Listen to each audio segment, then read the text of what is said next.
Yeah, keen to get your thoughts on this regional trend, because we are seeing a lot of people. Byron has clearly gone ballistic in the last little bit, but beyond that, we're seeing people moving from Sydney and Melbourne up to Brisbane, Vegas, Gold Coast, Sunshine Coast is kicking off pretty massively as well as more regional areas within the states. On top of that, what do you think the future holds for people that have gone down that path? Is it sustainable? Will it continue, or are people setting themselves up for trouble? Sure. So I think there's certainly trendy places that are always going to be volatile. So I think Byron's always been volatile. Noosa as well. I remember the days when it's like $1 million for a one bedder on the beach there, whereas I'm sure it's probably $1.5 or $2 million these days. Gold Coast has always been pretty volatile because of kind of foreign money coming in.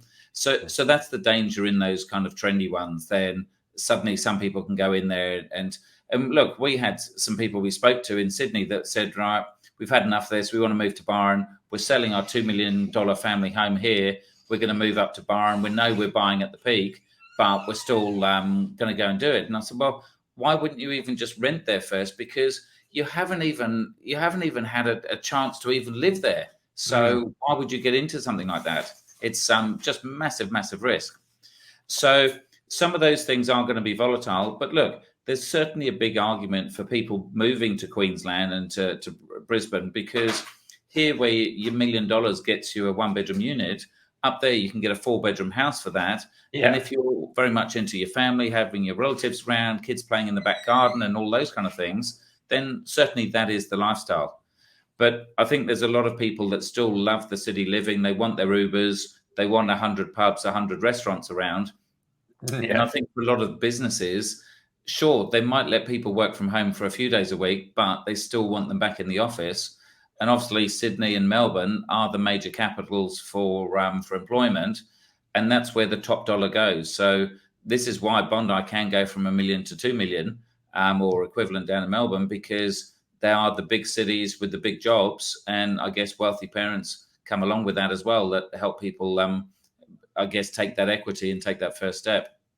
Yeah, and I wonder how many people will either get sick of those more regional areas, or whether the tide will turn a bit in business where people are saying, okay, yeah, you can have flexible working, but if you do really want to progress your career, does that mean that you need to be around your team or around the people that you're working with in order to do that? And it is tricky if you're a 10-hour drive away. So I think, yeah, a bit of watch this space. I get the lifestyle element if it works and the stars align on everything else, but I can't help but think that there will be a few people that reconsider that decision as we do return to some sort of level of normality off the back of all of this COVID disruption.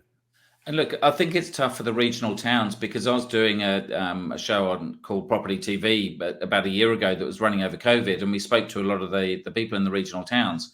And say you get somewhere like Byron, like traffic's a nightmare in Byron as it is, in that main kind of 1 or 2 roads coming in or out. There's only kind of 3 or 4 main pubs there. When we went up for Melbourne Cup last year, so just over 12 months ago, and I think there was one Uber running around, and he'd had enough and trying to get the taxi. So unless you're walking distance from the town or you're willing to drink drive, then that's a problem in itself. Again, most of the restaurants are all booked up. But again, is how do the young people that are actually working, like we're saying even in Sydney now, to try and get hospitality workers is a nightmare. Well, how do they do it if the average price has just doubled or tripled for the property prices? How can those young people afford to work in hospitality when they've got to have a massive commute, and then when do they park, and how do they get in and out of work? So there's definitely a few problems to work out in those areas, I think.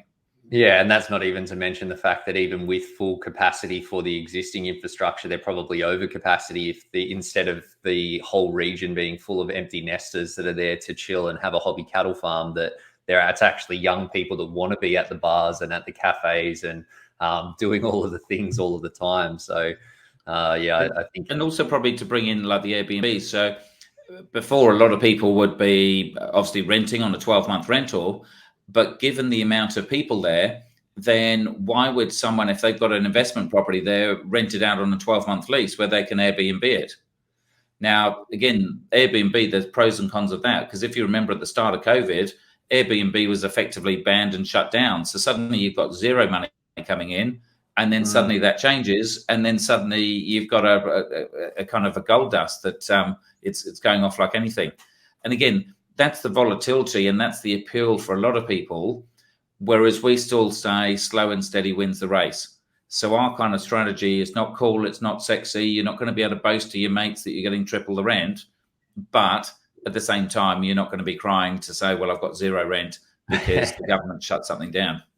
Yeah, it's similar to our approach with investing in shares. It's a great saying from our business coach: "Boring is profitable." And I think that it's people want that extra little bit of spice or return or interest and excitement, but with the upside comes the risk and the downside. And I think that you need to have your eyes wide open when it comes to that stuff. Go to the races for that thrill. Put your money That's right. somewhere safe. Yeah, totally.